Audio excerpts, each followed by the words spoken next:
Dan berikutnya, badai PHK memang di mana-mana hingga sulit dapat pekerjaan, membuat masyarakat seakan pasrah dengan keadaan. Berbekal pendidikan tinggi sampai pengalaman yang mumpuni pun nyatanya tak menjamin seseorang bisa dapat pekerjaan dengan mudah di Indonesia.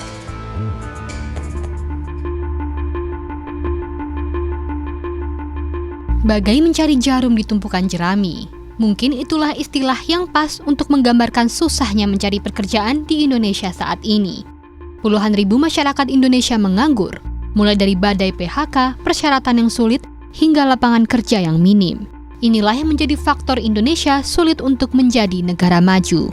Akibat hal tersebut, masyarakat Indonesia ramai-ramai membubuhi sosial media mereka dengan hashtag kabur aja dulu. Ini bentuk gerakan protes untuk pindah dan bekerja ke luar negeri, menjadi pilihan untuk mendapatkan kehidupan yang lebih baik. Baru-baru ini, ribuan pencari kerja padati rumah dinas Gubernur Bengkulu. Mereka berlarian maju untuk menempati posisi barisan terdepan agar bisa masuk lebih dulu di pameran bursa kerja. Walau job fair dibuka mulai pukul 10 pagi, namun sebagian pencari kerja sudah mendatangi lokasi sejak pukul 7 pagi. Sebelumnya, para pencari kerja ini sudah antri secara tertib di pintu gerbang rumah dinas.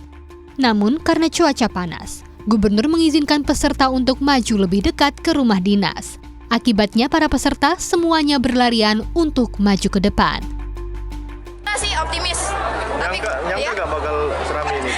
Nggak nyangka, karena dari awal itu kita mikirnya nggak sebanyak ini kan Kak. Dari jadwal yang ditentukan juga tuh kan di pukul 10.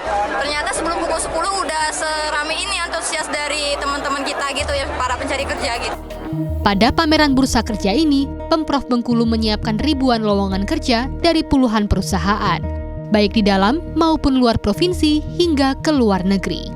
Kan membuka dengan melamar melalui online, akhirnya orang juga nggak semua bisa menyerap, ya kan?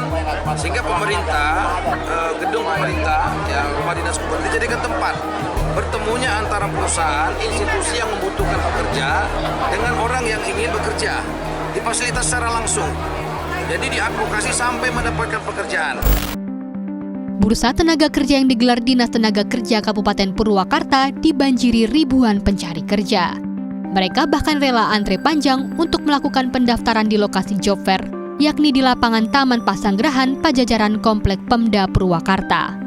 Adanya bursa tenaga kerja disambut baik para pelamar, karena diakui kondisi saat ini membuat sulitnya mencari kerja. Dapat ya?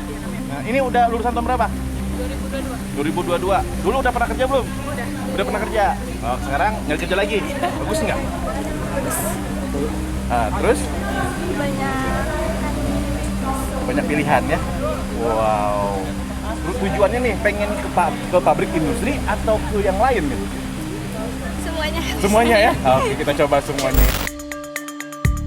Selain perusahaan resmi, ada juga pekerjaan yang diserbu warga, yakni warung seblak.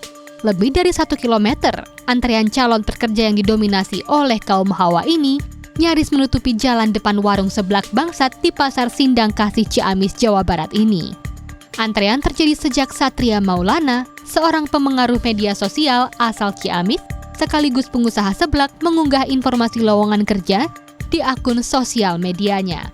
Tak disangka, dari 20 orang yang dibutuhkan, pelamar mencapai 220 orang, sehingga antriannya pun parah. Kini sudah punya 3 kios, juga pabrik seblak instan dengan total karyawan 63 orang. Kisaran gajinya antara Rp1.500.000 hingga Rp1.700.000, belum termasuk tambahan bonus penjualan. Sulitnya cari pekerjaan di Indonesia bisa saja membuat pelambatan ekonomi, karena daya beli kurang, perputaran uang terhambat, hingga bisa saja terjadi inflasi. Harus jadi perhatian pemerintah untuk tangani masalah ini, bukan hanya sekedar janji. Teruslah bertahan, para pejuang nafkah. Tim Liputan melaporkan.